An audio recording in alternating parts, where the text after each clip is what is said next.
그냥 기분이 그래요? 지난 시간에 왜 빠졌어요? 왜 결석했어요? 왜 모르는 척 시침이 뚝 떼고 있어? 친정 부모님 오신다고 결석하면 안 되죠. 우리가 오늘 마무리 종강이 들어가는데 입문 과정에서라서 오늘 양도소득세 중에서 중요한 것들만 우리가 정리를 한번 하도록 하겠습니다. 394쪽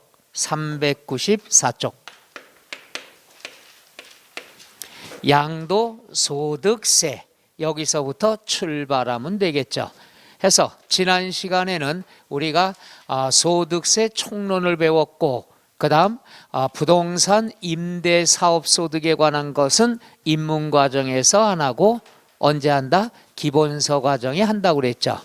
자, 그래서 우리가 오늘은 394쪽에 양도소득세 나옵니다. 양도소득세다 그러면 소득세법 중에 일부에 해당하는 거죠. 우리가 지난 시간에 소득세법이라고 그러면 몇 가지 소득으로 나열을 한다고 그랬죠? 8가지. 이 중에 하나가 양도소득세란 얘기죠. 그래서 시험에는 양도소득세 위주로 출제가 됩니다. 하나씩 해보죠. 394쪽에 보면은 총설이 나와 있는데, 총설에서는 2번 과세권자부터 보죠. 우리가 과세권자는 지방세면은 지방자치단체가 되는 거고, 국세는 관할 세무서가 된다고 그랬죠. 따라서 우리가 국세는 납세지가 어디가 되느냐? 주소지가 된다. 그런데 양도소득세는 누구의 주소지 관할 세무서가 된다? 양도인의 주소지 관할 세무서가 된다. 이거 뭐 기본적인 거죠. 해서 밑줄, 과세권자는 양도자의 주소지 관할 세무서장이 됩니다. 이게 과거에 한번 오래전에 유치하게 출제된 경우가 있었어요. 양도자의 이래야 되는데 양도소득세는 양수자의, 이렇게 틀린 지문으로 나온 적이 있습니다. 우리를 바보로 한다는 얘기죠. 양도소득세는 양도인에 대한 거예요? 양수인에 대한 거예요? 양도인에 대한 거니까 양도자의 주소지 관할 세무서다. 그 다음에 양괄호 2번에 밑줄, 납세 의무자. 납세 의무자다 그러면 우리가 지난 시간에 배웠어요. 개인은 둘로 나눈다고 그랬죠. 자, 여기다 한번 해본다면 요거죠. 양도소득세는 개인의 양도에 대해서 내는 거다. 그럼 법인의 양도에 대해서 뭘 내야 되죠? 법인세를 내는 거야. 따라서 개인의 양도에 대해서 부과되는 게 양도소득세인데, 개인이라는 것은 둘로 나눈다고 그랬죠. 첫째, 거주자라고 배웠고요. 그 다음 비거주자라고 배웠습니다. 기억들 나시나? 그럼 거주자다 그러면 국내 주소가 돼 있을 때, 그럼 주소가 없으면 뭐가 된다? 비거주자가 되겠죠. 그 다음 국내에 계속해서 183일 이상 살고 있으면 거주자, 그렇지 않으면 비거주자가 된다는 것. 그런데 거기에서 박스를 보세요. 거주자다 그러면 다시 복습입니다. 밑줄, 국내 주소가 있거나, 그 다음에 한 과세기간 동안, 한 과세기간은 소득세법의 과세기간은 1년을 얘기한다고 그랬죠. 달력상의 1년, 1월 1일부터 12월 31일, 즉 1년 동안 183일 이상 거소를 둔 개인, 살고 있는 사람, 주소가 돼 있거나 주소는 없지만 국내 1년간 183일 이상 살고 있으면 거주자라 얘기한다. 그럼 거주자는 밑줄, 국내 소득, 국외 소득 다 무제한으로 납세 의무가 있다. 해서 거주자는 국내외, 그러니까 보세요. 국내외 모든 소득에 대해서 납세 의무가 있다. 국내에서 파는 거, 외국에서 파는 거 다 과세가 돼야 된다. 그런데 우리가 뭘 배웠느냐? 자, 중요한 건 외국에 있는 부동산을 팔았을 때 국외 자산을 양도한다. 국외 자산을 양도할 때는 우리가 좀 더 기회를 줍니다. 무슨 말이냐 하면은 거주자는 국내외 모든 소득에 대해서 납세 의무가 있어. 그런데 우리가 183일 이상 살고 있다. 그러면 182일까지는 야, 외국에 거 팔아도 세금 내지 마. 꼬셨다가 하루 만에 183일이 되면은 야, 딱 걸렸어. 너 외국 거도 우리나라에 신고해야 돼. 그럼 하루 만에 부담을 주게 되면 도망갈 수가 있겠죠. 그래서 조건을 걸었어요. 야, 국외 자산을 양도를 했을 경우에는 비거주자는 납세 의무가 없다. 비거주자는 국내 벌어들인 소득에 대해서만 납세 의무가 있다 이거야. 그럼 거주자는 무조건 의무가 있느냐? No. 기회를 한번 줘요. 거주자만 되는데 거주자 중에서 국내에 계속해서 5년 이상 주소, 거소를 둔 거주자만 부담을 한다는 얘기야. 다시 한번 얘기할게요. 국내 자산은 무조건 과세 대상이 되지만 국외 자산을 양도했을 경우에는 조건을 더 줘요. 누구만 해당이 된다? 거주자만. 그리고 거주자 중에서도 5년 이상 지난 사람만 의무가 있다는 얘기야. 그러니까 내가 미국에 있는 부동산을 팔았다. 그럼 조건이 누가 납세 의무자가 되느냐? 거주자만 돼? 거주자만 되면서도 거주자인 상태에서 몇 년 이상 지나야 돼? 5년 이상 지나야지 외국의 거에 대한 양도소득세 의무가 있다 이거야. 그러니까 182일이다. 비거주자야. 납세 의무가 없어. 183일이 됐다. 그래도 납세 의무는 없어. 거주자는 되지만은 몇 년 이상 경과가 돼야 된다? 5년 이상. 그래서 얘가 항상 국외자산 양도일 때는 단골 메뉴입니다. 납세 의무자. 요게 작년에도 출제가 된 지문이에요. 자, 그래서 거기에 보면 두 번째 줄에 단 국외자산을 양도했을 경우에는 몇 년 이상 주소 거소를 둔 거주자만 된다? 5년 이상. 그게 포인트가 되겠죠. 394쪽 맨 밑에 양괄호 2번 박스 납세 의무자 거주자에 대한 겁니다. 그러니까 우리가 외국 자산을 양도했을 때 납세 의무자는 누구만 된다? 거주자만 된다. 그리고 거주자면서도 계속해서 몇 년 이상 주소가 돼 있어야 돼? 5년 이상. 숫자만 보시면 되겠죠. 그 다음에 비거주자는 거주자가 아닌 개인을 얘기하는데 국내 소득에 대해서만 납세 의무 있고 국외 소득에 대해선 납세 의무 있다 없다? 없다. 바로 요거죠. 거주자는 국내외 모든 소득에 대해서, 그러나 비거주자는 국내 소득에 대해서만. 끝.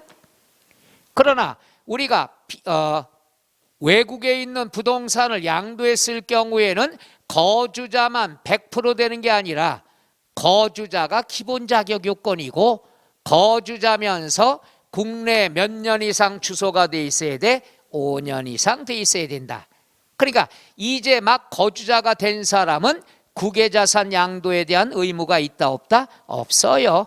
거주자 되고 5년 이상 지나야 된다는 것, 5년에다 동그라미 치시면 됩니다. 끝. 국외자산 양도가 작년에 한 문제, 독립문제 나왔어요. 올해 안 나왔어요. 내년엔 지문하락도 나오겠죠. 그래서 납세 의무자는 무조건 아셔야 된다는 것, 5년만 하시면 돼요. 자, 그 다음에 395쪽에 3번 과세 대상 나왔습니다. 그럼 뭐냐? 어떤 물건을 팔아야 양도소득세 내느냐?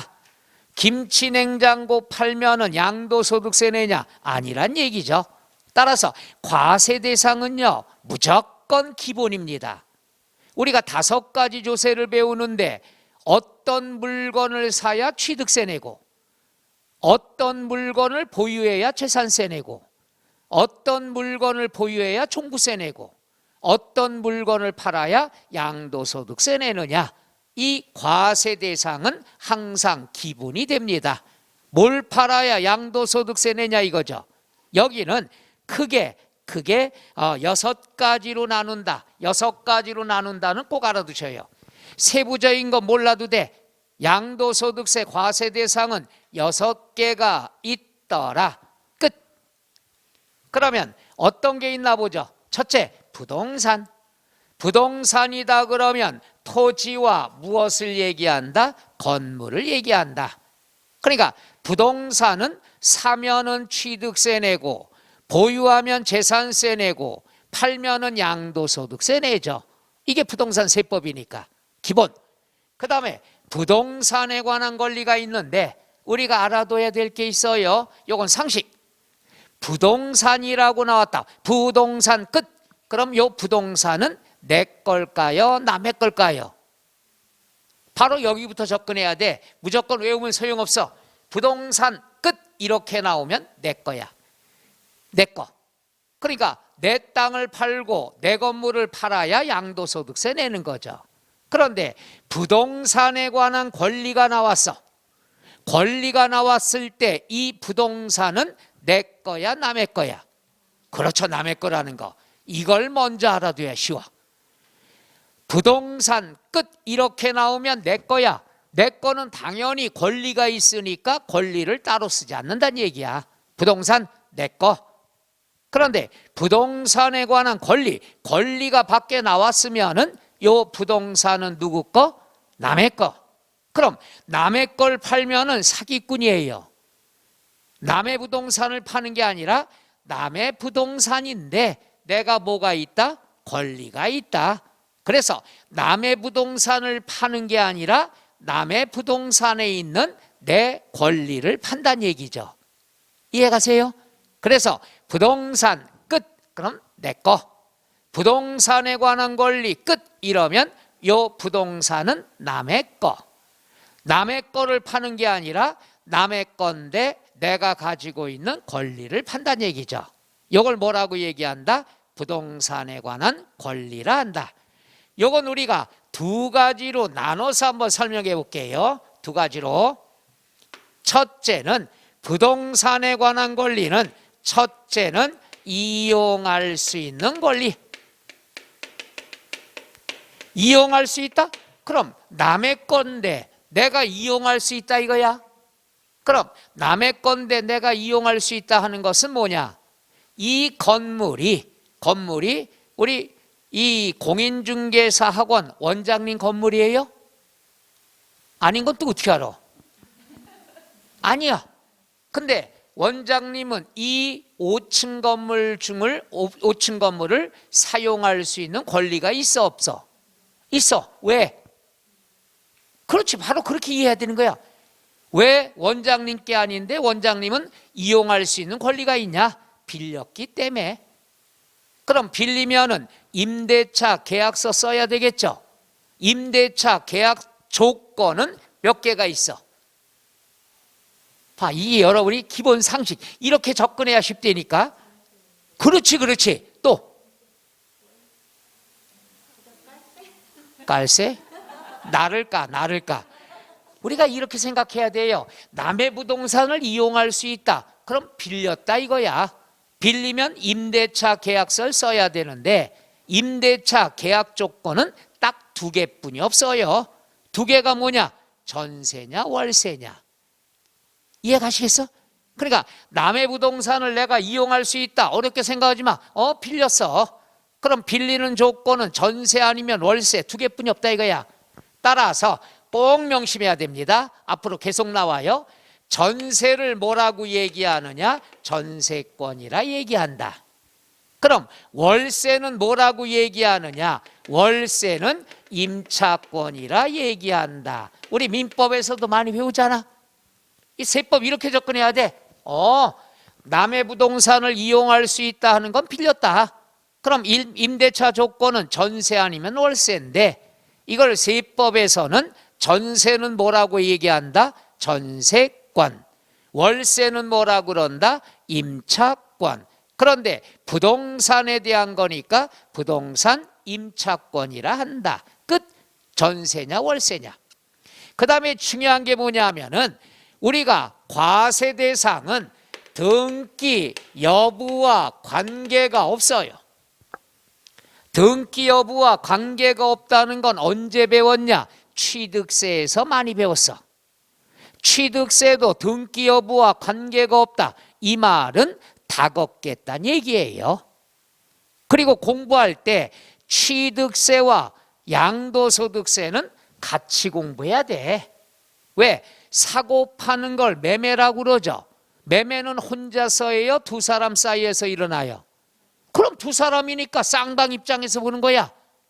쉽게 얘기해서 재산이 증가됐다. 그럼 취득세 내는 거고, 재산이 감소가 됐다. 그럼 뭘 내는 거야? 양도소득세 내는 거야. 이건 꼭 알아야 돼. 뜻을. 증가했다. 취득이야. 감소했어. 양도야. 이렇게 상식적으로 접근하면 기억이 오래 갑니다. 그러면 양도소득세도 등기 여부와 관계가 없다는 거 무서워. 다 걷겠다는 얘기야. 등기된 걸 팔아도 걷고, 미등기 부동산을 팔아도 걷고, 무허가 건축물을 팔아도 걷고, 취득세와 똑같습니다. 그런데 등기 여부와 관련이 없어. 그러면 전세권은 등기된 전세권도 과세 대상이 되고, 등기되지 않은 전세권도 과세 대상이 된다. 그러니까 다 등기 여부와 관계가 없다는 얘기야. 딱 하나. 임차권은 월세죠. 임차권은 월세야. 월세는 금액이 적죠. 금액이 적으니까 얘만 예외로 등기된 월세만 과세 대상이 됩니다. 등기된 것만. 다른 건 등기 여부와 관계가 없다는 얘기야. 근데 임차권만큼은 등기된 것만 과세가 된다는 것. 그럼 얘가 시험에 단골 메뉴죠. 엄청 많이 나오죠. 딱 두 가지로 나와. 한 번 나오면은 옳은 지문, 등기된 부동산 임차권 옳게 나오고, 다음에 출제가 될 때는 뭐라고 나오겠어요? 그렇지, 등기되지 아니한, 이렇게 출제가 돼. 이게 시험의 단골 메뉴예요. 그래서 우리가 다른 건 등기 등록 여부와 관계가 없습니다만은 임차권만큼은 반드시 뭐가 돼 있어야 된다? 등기된 거. 이게 시험의 단골 메뉴야. 아마 이것만 알고 기출 문제를 풀어도 몇 문제는 다 맞아요. 이것만 신경 쓰면 돼. 그 다음에 뭐가 있느냐? 남의 땅이야. 남의 땅에다 내가 건축물을 지었어. 그럼 그 건축물은 내가 권리가 있다는 얘기죠. 따라서 남의 땅 위에 건축물에 대한 권리, 이걸 뭐라고 그러죠? 그렇죠. 바로 취상권이야. 즉 남의 부동산을 이용할 수 있는 권리란 얘기죠. 따라서 이용할 수 있는 권리는 딱 세 개뿐이 없어. 이게 제일 중요한 거예요. 뭐가 있다고 그랬죠? 전세권, 등기 여부와 관계없어. 그 다음에 임차권은 반드시 뭐가 돼 있어야 돼? 등기된 거. 그 다음 지상권. 세 가지가 있다. 이건 남의 땅 빌리는 거고, 이건 남의 거 월세 전세로 빌리는 거고. 우리 원장님 생각하면 되잖아. 원장님 건물 아니야. 근데 이용할 수 있는 권리가 있어. 왜? 빌렸으니까. 빌리는 조건은 전세가 있고 월세가 있더라. 전세를 뭐라고 얘기한다? 전세권. 월세는 임차권. 이걸 민법에서는 등기된 전세권만 보호받는다. 우리가 세법은 필요 없어. 세금은 등기 여부 관계가 있다 없다? 없다. 근데 하나만 튀어. 뭐만 튄다? 임차권만 등기가 돼 있어야 된다. 아주 시험에 단골 메뉴라고 그랬어 미리. 그 다음에 뭐냐? 간단해요. 얘는 남의 부동산을 취득할 수 있는 권리. 남의 부동산이야. 근데 내가 취득할 수 있어. 권리가 생겼어. 뻔하죠. 뭐부터 할까? 요거죠. 뭘 볼까? 부동산 매매 계약을 했어. 이분의 아파트를 내가 사기로 했어. 그래서 매매 계약서 썼어. 그리고 계약금을 줬어. 그럼 계약서 쓰고 계약금을 줬으면 이분의 아파트는 내가 우선적으로 취득할 수 있는 권리가 생긴 거죠. 이해가셔? 이게 취득할 수 있는 권리야. 계약서 썼어. 계약금 줬어. 그 다음에 주택 상환 채권, 토지 상환 채권, 요 채권을 갖고 있으면 나중에 토지랑 바꿀 수가 있다 이거죠. 주택이랑 바꿀 수 있는 채권, 그러니까 취득할 수 있는 권리가 되는 거죠. 그래서 취득할 수 있는 권리는 아주 쉬워. 그 다음 뭐가 있냐? 건물이 완공이 안 됐어. 이거 따져보면 되죠. 아파트가 완공이 안 됐어. 완공은 안 됐지만 완공이 되면은 내가 취득할 수 있는 권리. 완공은 안 됐지만 완공되면 취득할 수 있는 권리. 대표적인 게 뭐가 있어요? 아파트 당첨권이라든가 조합원 입주권이라든가 요즘 돈 많이 벌었던 분양권 등이 해당이 되죠. 그러니까 내가 분양받을 수 있는 권리가 생겼어.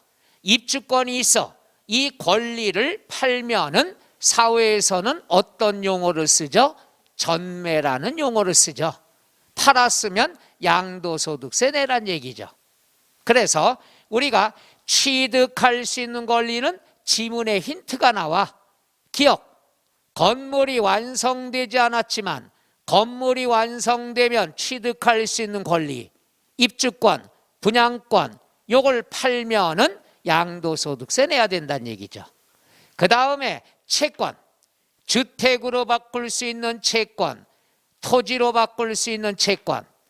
그 다음 마지막, 계약을 체결하고 계약서를 쓰고 계약금을 지불하면은 내가 우선적으로 취득할 수 있는 권리가 있죠. 이 권리는 양도소득세 낸다는 얘기죠. 끝. 우리가 과세 대상이 양도소득세 몇 개로 공부하라고 그랬어? 6개. 이 중에서 제일로 중요한 게 부동산에 관한 권리, 제일 중요합니다. 이용할 수 있는 권리, 취득할 수 있는 권리. 우리가 교재에서는 취득할 수 있는 권리만 나오고 이용할 수 있는 권리라는 말을 안 씁니다. 그런데 나는 이렇게 설명합니다. 그래야 좀 이해가 쉬울 것 같아서. 그냥 전세권, 임차권 이러면 헷갈리잖아. 이용할 수 있는 권리, 취득할 수 있는 권리, 이 권리를 팔면은 양도소득세 과세가 된다는 얘기죠. 끝. 시험에 제일 중요한 거. 그 다음에 나와 있는 것 중에서 두 번째 중요한 것. 두 번째 중요한 게 기타 자산이라는 것. 6개 중에서 1번 부동산, 이건 당연한 거니까 쉬워. 2번 부동산에 관한 권리, 제일 중요해.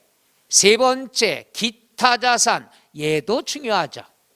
기타 자산이라는 건 어떤 게 있느냐? 첫째, 영업권의 양도가 있습니다. 뭐가 있어요? 영업권의 양도. 여기 봐.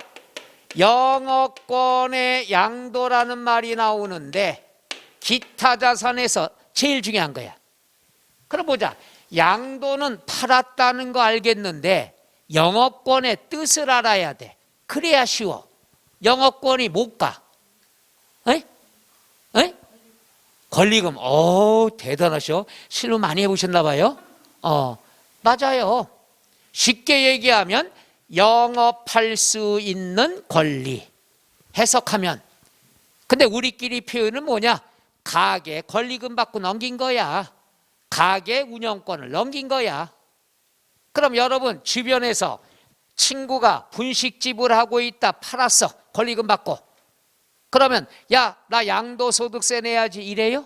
아니에요. 가게만 넘겼냐 아니면 건물하고 같이 넘겼냐, 이게 시험 문제가 두 갈래로 나오죠. 하나는 뭐냐? 단독적인 영업권 양도. 단독적인 영업권 양도라는 건 뭐냐? 그냥 가게만 넘겼어. 그럼 결론부터 얘기하죠. 가게만 넘겼으면은 양도소득세 낸다 안 낸다? 안 내는 거야. 가게만 넘겼으면 양도소득이 아니라 뭐가 되느냐? 기타소득이라 그래요. 그러니까 우리가 기타소득이 뭐냐 하면은 목돈 생기면 기타소득이야. 복권에 당첨됐다든가 가게 팔고 권리금 받았거나. 근데 잘 봐요. 세법상으로는 권리금 받은 것도 세금 내야 돼. 기타소득이야.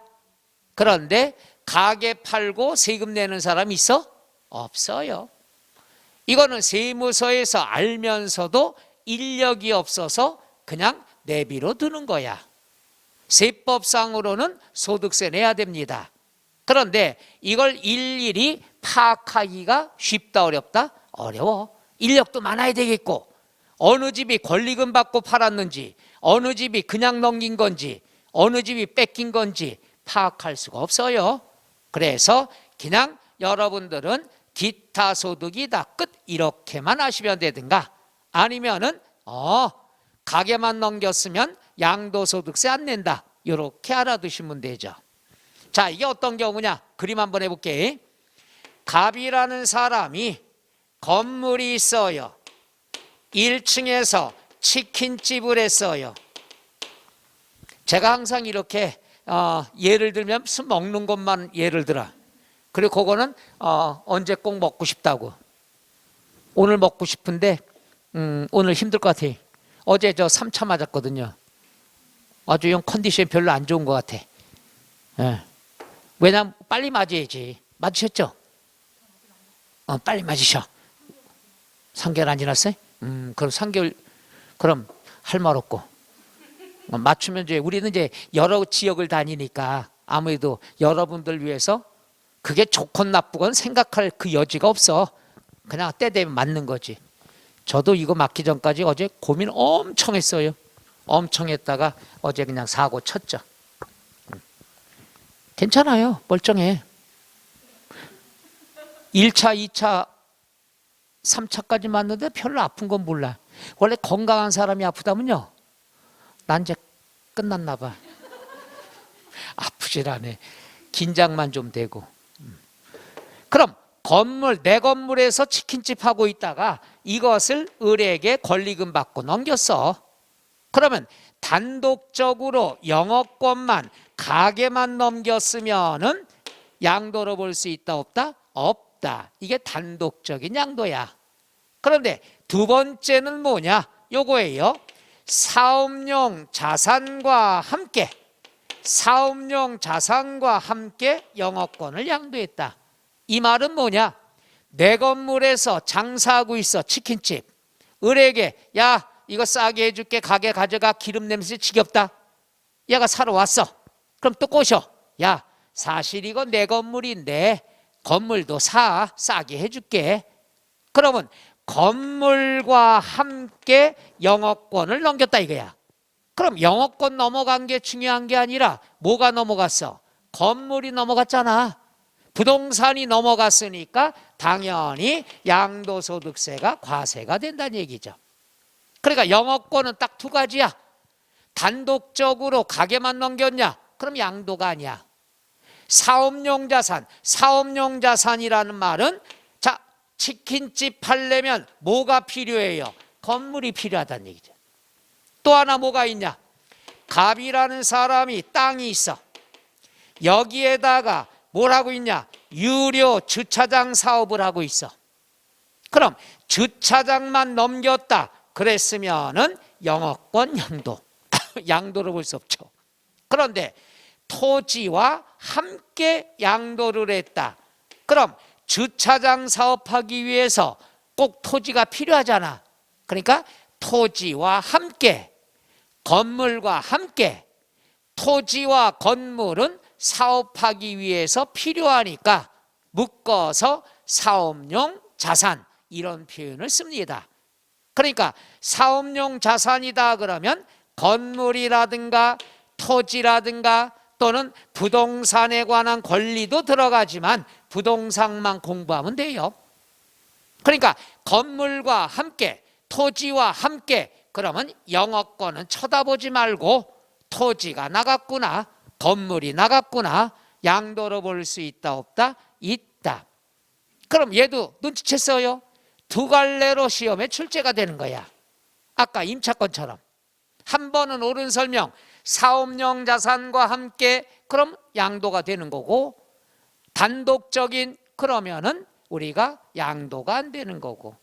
그러니까 먼저 영업권 양도라는 뜻을 알아야죠. 영업권이 뜻이 뭐라고 그랬죠? 영업할 수 있는 권리, 쉽게 얘기해서 가게 넘긴 거다, 이렇게 접근하면 되죠. 그러니까 주변에서 내가 옷가게 하고 있다, 넘겼다, 양도소득세 내 안 내? 안 낸다는 얘기야. 어떨 때만 된다? 영업권은 건물과 함께 팔았을 때, 내 토지에서 같이 팔았을 때, 이럴 때만 과세 대상이 된다. 그래서 바로 첫 번째 예가 단골 메뉴가 됩니다. 시험에 자주 나와요.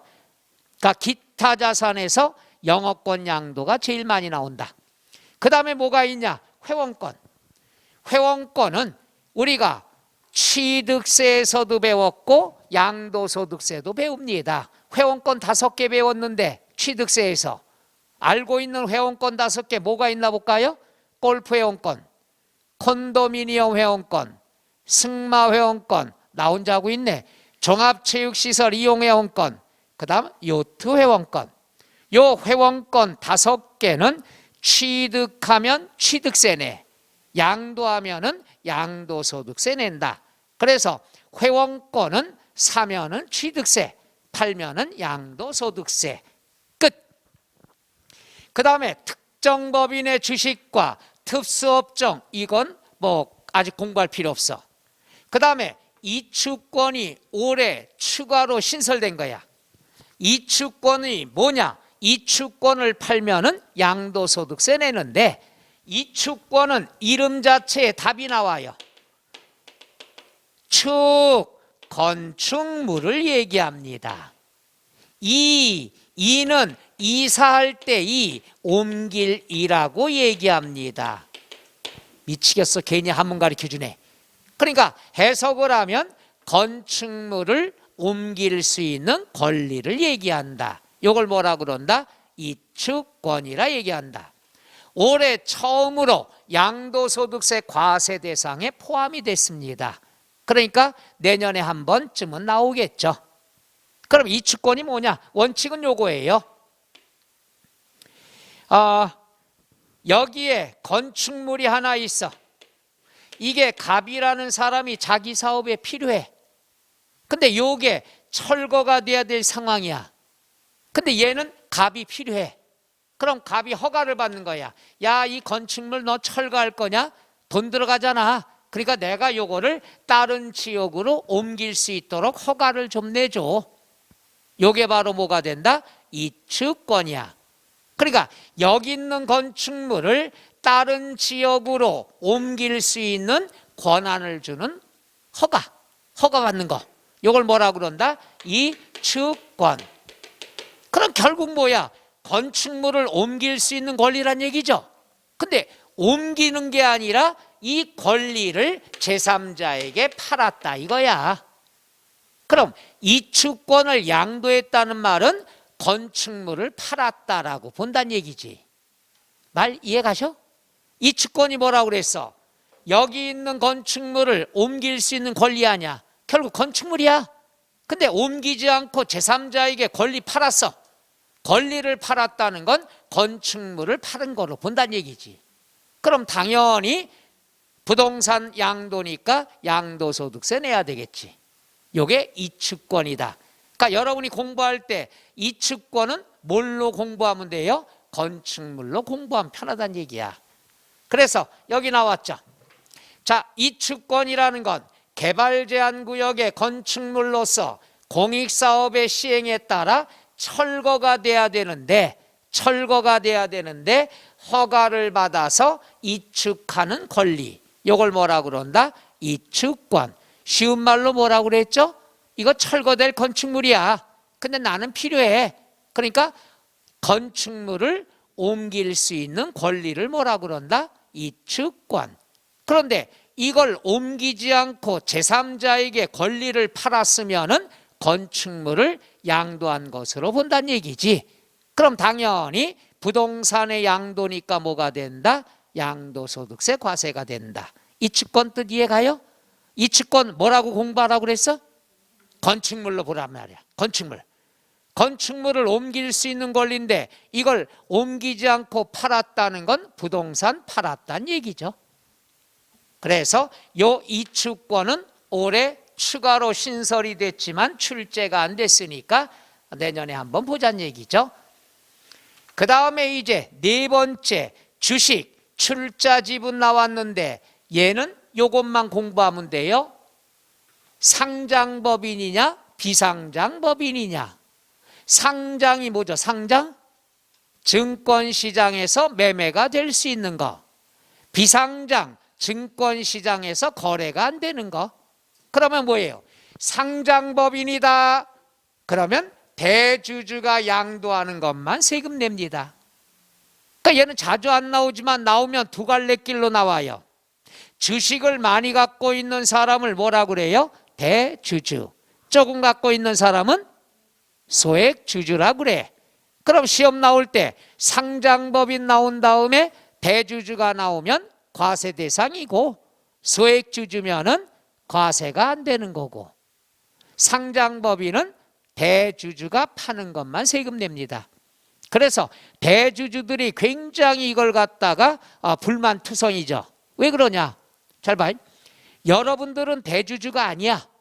삼성전자 주식을 몇 주 갖고 있다. 대주주 아니야.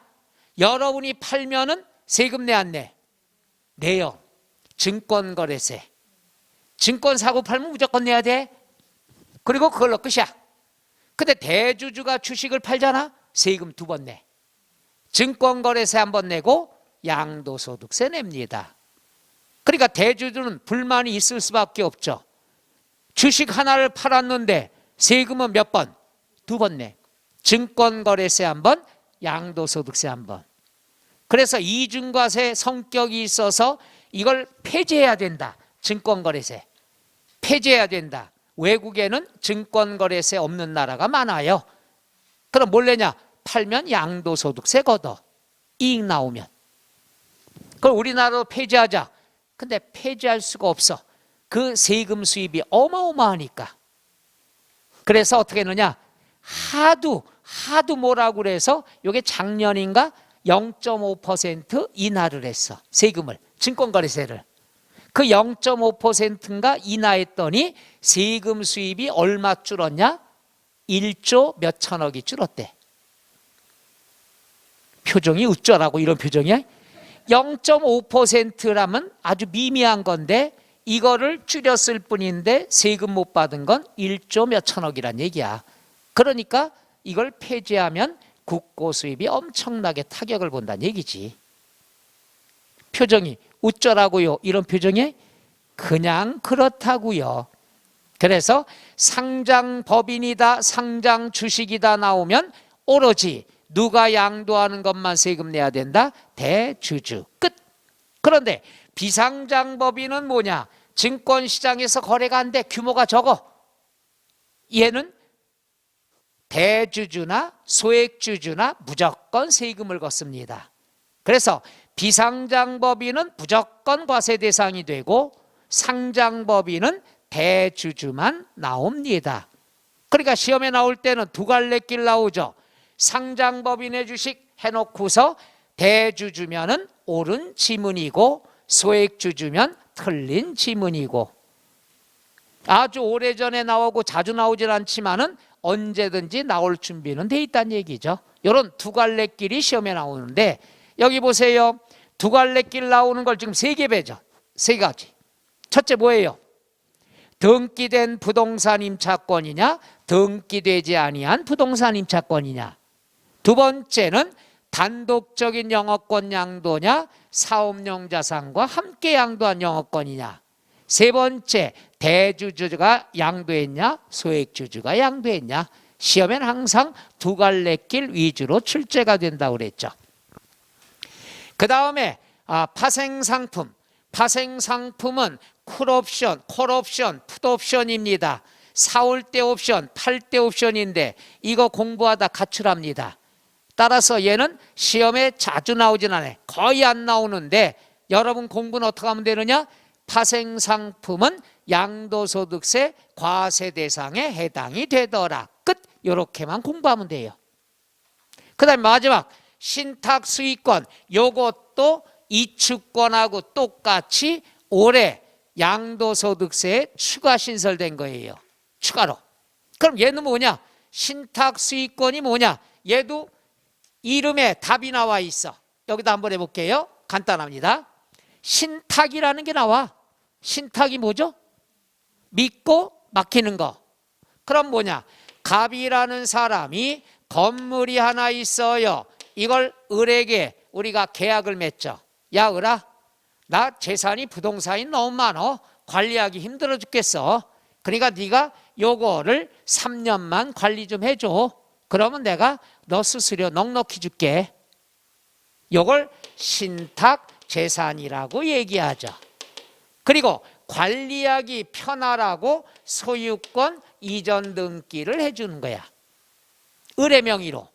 이거는 소유권이 완전히 넘어간 게 아니라 형식상의 이전이란 얘기죠. 이럴 경우에 갑은 위탁자 신분이 되죠. 부탁을 했다. 그럼 얘는 오케이, 부탁을 받으면 수탁자 신분이 되겠죠. 올해 신탁재산이 굉장히 세법이 강화가 됐습니다. 그러니까 남한테 맡기지 마라. 네 이름으로 네가 관리하라 이거예요. 그럼 우리가 이 맡긴 건물, 신탁재산인 건물이 이익을 보게 됐다. 이익을 보게 됐다. 그럼 그 이익은 누가 가져가는 거야? 위탁자 거야? 수탁자 거야? 위탁자 거죠. 주인, 얘가 주인이니까. 그러니까 신탁재산에서 수익을 보게 될 때 그 수익권이 누구 거냐?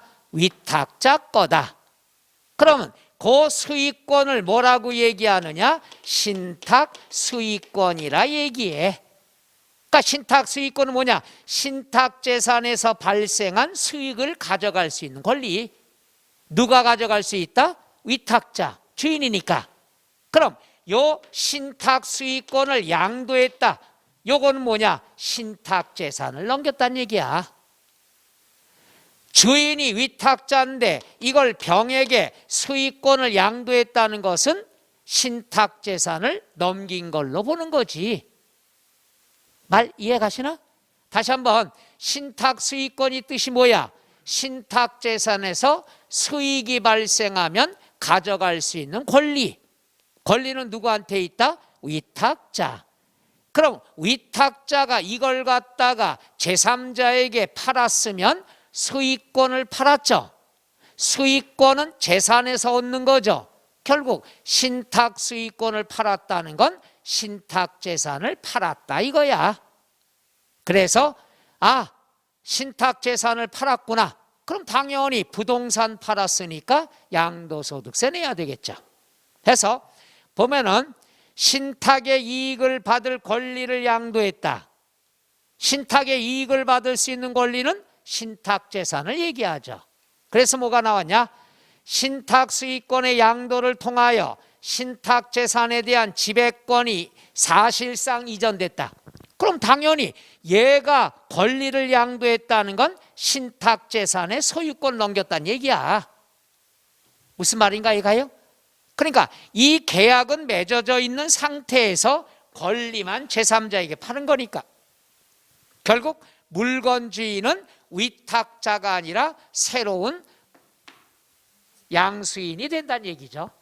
그래서 여기 중요한 게 뭐죠? 신탁재산 자체의 양도로 본다.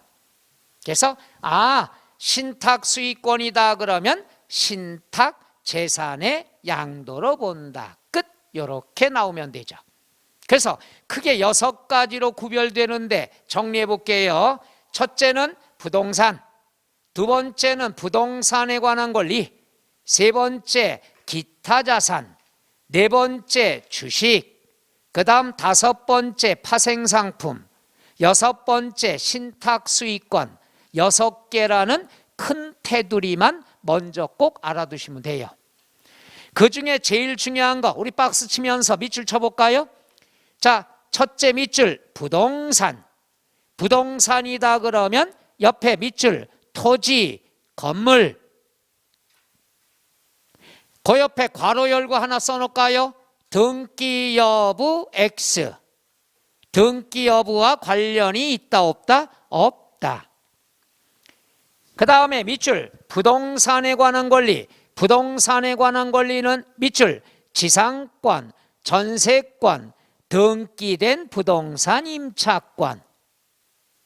그 밑에 당구장 표시는 안 보는 게 좋은데 왜 그러냐 하면은 지자가 들어가는데 지상권은 과세 대상이 되지만 지역권은 과세 대상이 안 된다는 얘기거든요.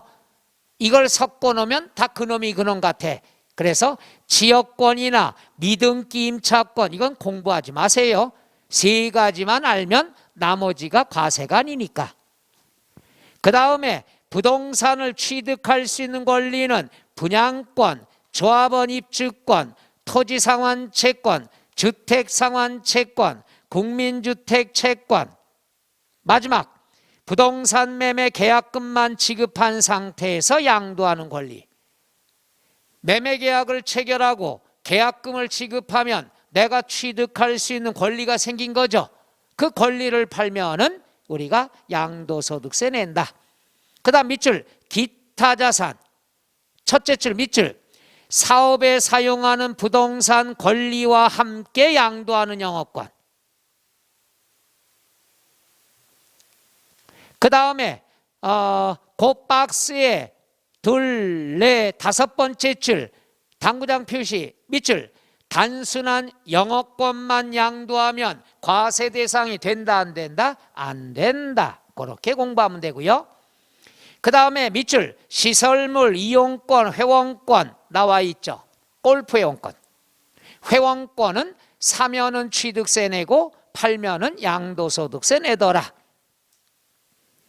그 다음에 네 번째 박스에 세 번째 박스에 보면은 두 번째 줄 가운데 이축부터 밑줄 이축을 할 수 있는 권리 이축권. 올해 신설됐다고 그랬죠. 이축권은 뭘로 공부하라고 그랬죠? 건축물. 그 다음에 주식 밑줄. 주식은 첫째 줄 상장법인 주식은 동그라미 누구 것만 된다? 대주주. 그것만 하시면 돼요. 그 다음 밑줄 파생상품. 파생상품은 과세 대상이더라. 끝. 이렇게만 공부하면 돼. 오른쪽 안 봐도 돼요. 그 다음에 밑줄 신탁수익권. 신탁수익권이다 그러면은 두 번째 줄 맨 끝에 다만, 여기부터 밑줄 다만 신탁수익권의 양도를 통하여 신탁재산에 대한 지배 통제권이 사실상 이전되면 신탁재산 자체의 뭘로 본다? 양도로 본다. 끝. 그러니까 과세 대상 박스 그것만 여러분이 꼭 알아두시면 되는데 크게 6가지로 구별된다. 다시 한번 해볼까요? 자, 6가지가 뭐냐? 여기다 한번 써볼게요. 첫째는 부동산, 두 번째는 부동산에 관한 권리, 그 다음 세 번째는 기타 자산, 네 번째는 주식 및 출자 지분, 다섯 번째는 파생상품, 여섯 번째는 신탁 수익권. 세부적인 거 모르더라도 이 5개는 6개는 꼭 알아둬야 돼. 그럼 우리 한번 제일 나쁜 게 뭐예요? 과거에 지나갔던 배운 걸 질문하면 제일 나쁜 건데, 그래도 한번 해봅시다. 과세 대상만. 첫째, 취득세 과세 대상은 몇 개가 있다고 그랬죠? 5개? 여보세요? 15개가 있죠? 15개. 둘 다섯, 셋 다섯이라고 그랬는데 됐어 안 봐도 돼. 찾아봐 헷갈려. 자, 취득세 과세 대상 5개 알면 되고요. 등록면허세는 안 봐도 되고 재산세 과세 대상 몇 개? 5개. 내 손가락 재산세라고 그랬잖아. 토지, 건축물, 주택, 선박, 항공기. 그 다음 종합부동산세 과세 대상은 몇 개라고 그랬죠? 2개. 토지, 주택. 됐어. 그 다음에 양도소득세 과세 대상은 크게 몇 개? 6개. 이렇게 그래. 정리. 취득세 몇 개? 15개. 그 다음에 재산세 5개. 종부세 2개. 양도소득세 6개. 일단 처음에 그것만이라도 알아두면 성공이란 얘기죠. 그러니까 과세 대상이라는 게 시험에 나올 수밖에 없죠. 한 문제 이상은 나온다는 얘기야. 다만 이게 양도소득세에서 나올 거냐 종부세에서 나올 거냐 이렇게 돼가는 거죠. 다시 한번 정리 될 때까지 하지 뭐. 취득세 과세 대상 몇 개? 15개. 뭔지 몰라도 돼. 일단 15개. 그 다음에 재산세 5개. 꼭 알아둬야 돼. 종부세 몇 개? 2개. 토지주택. 양도소득세 몇 개? 6개. 뭐뭐? 부동산. 부동산에 관한 권리 어디 갔어? 자, 다시 부동산에 관한 권리, 기타 자산, 주식, 파생상품, 신탁, 수익권 6가지로 구별이 된다. 그거 갖고 시간이 벌써 30-40분 지나간 거예요. 그 다음 뒤로 넘어가서 396쪽에 양도의 개념 나와 있죠. 얘는 무조건 여러분이 알아둬야 되는 거죠. 조금 쉬었다 할까요? 네. 크리스마스 다가와서 바쁘신 거예요? 아니면 컨디션이 안 좋고